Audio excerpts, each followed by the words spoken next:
Halo Sobat GAJ, ketemu lagi dengan aku Sonia dari Gibas Agromix Jogja. Pada kesempatan kali ini aku akan membagikan informasi ke teman-teman mengenai penanganan cempe. Nah kemarin kan kita udah bahas ya penanganan cempe yang pertama kali ketika udah lahir itu gimana. Salah satunya adalah dengan pemberian kolostrum. Tapi sering kita temui di peternakan teman-teman ataupun di peternakan kami sendiri, itu kita menemukan di mana indukannya tidak mengeluarkan susu. Padahal susu pertama itu sangat penting ya buat dombanya atau buat cempenya. Selain itu juga kita sering menemukan cempe itu lahir dengan kondisi yang lemas atau tidak sehat seperti itu. Nah kita membutuhkan yang namanya adalah kolostrum buatan ketika indukan itu tidak bisa mengeluarkan susu ataupun kondisinya lemas sehingga kita membutuhkan kolostrum buatan tambahan. Nah ini bisa kalian buat dengan cara menggunakan bahan-bahan yang ada di dapur teman-teman. Yuk ikutin aku gimana cara menggunakannya dan cara membuatnya.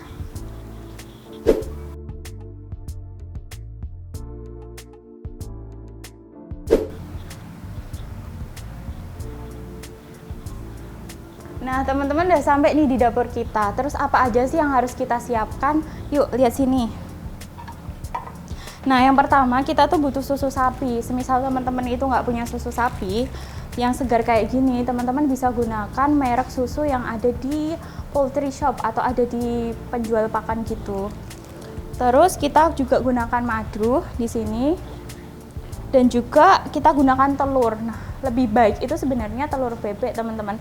Tapi di sini kita adanya telur ayam dan kebetulan ini telur ayam bahagia yang omeganya udah tinggi. Nah, alat-alatnya ya sederhana seperti panci dan juga gelas.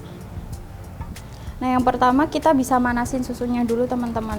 Ini kita panasin di suhu nanti 70 derajat Celcius.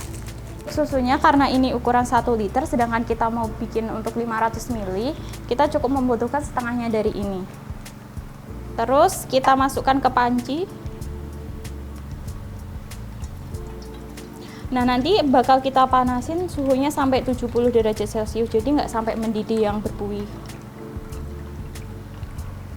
Cukup hangat gitu aja. Nah kita panasin teman-teman, kita hidupin kompornya dulu. Suhunya cukup sedang aja, jangan yang terlalu besar ataupun terlalu kecil. Nah sambil menunggu ini kita bisa nyiapin campuran untuk telurnya dan juga madunya.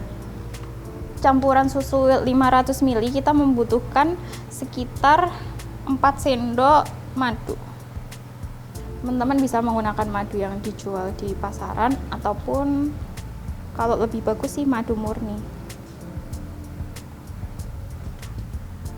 Nah kita kalau untuk telurnya sebenarnya cuma pakai yang kuning telur aja, jadi sebenarnya mirip-mirip banget bikin STMJ. Kita pisahin dulu putih sama kuningnya. Nah udah, kita masukin di madunya tadi yang udah 4 sendok. Terus kita aduk sampai rata. Udah, kita tuang aja teman-teman ke susunya. Bisa kita panasin sedikit lagi, sebentar lagi. Terus kita tunggu dingin, nanti kita kasih ke cempenya.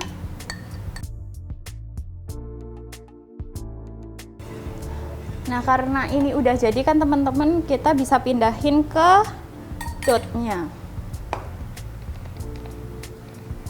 Kita tuang secukupnya aja. Kita kasih sekitar 100 atau sampai 150 ml dulu. Nanti kalau udah habis kita bisa kasih secara berkala. Nah sebenarnya kolostrum itu baiknya dikasih maksimal itu 6 jam setelah cempe itu lahir. Nah harapannya dengan pemberian kolostrum, baik itu kolostrum yang dari induknya ataupun kolostrum buatan, itu yang pertama adalah untuk memberikan antibodi atau kekebalan tubuh bagi cempenya. Nah yang kedua itu juga sebagai sumber energi pertama kali untuk cempe tersebut. Dan yang ketiga itu sebagai pembersih pencernaan yang sebelumnya atau di dalam janin ketika masih jadi janin, seperti itu. Nah ini kita tunggu dingin dulu atau ya ibaratnya nggak panas lah, nanti kita bisa tes dengan menuangkan di tangan. Kalau emang dirasa udah nggak panas kita bisa kasih ke cempenya. Sisanya bisa kita simpan di kulkas ataupun di freezer. Nah bisa kita lihat ya indukan ini itu mempunyai 2 cempe. mempunyai 2 anak. Yang pertama ini sama yang itu, tapi dilihat dari posturnya, yang ini memang lebih kecil. Nah, kita bisa tambahin kolostrum. Kan setiap cempe itu sekitar 400 sampai dengan 500 ml per harinya. Kamu bisa berikan secara berkala, baik itu 4 jam sekali ataupun 2 jam sekali.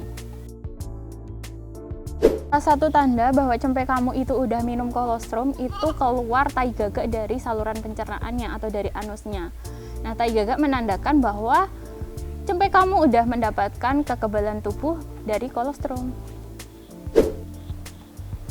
Teman-teman udah tahu kan informasi gimana caranya kita membuat kolostrum buatan, udah tahu manfaatnya, kemudian udah tahu kebutuhannya untuk si cempenya itu. Nah, teman-teman bisa praktekkan ketika teman-teman mempunyai domba yang indukannya tidak bisa mengeluarkan susu ataupun cempenya teman-teman lemes. Segitu dulu informasi dari aku. Bye-bye!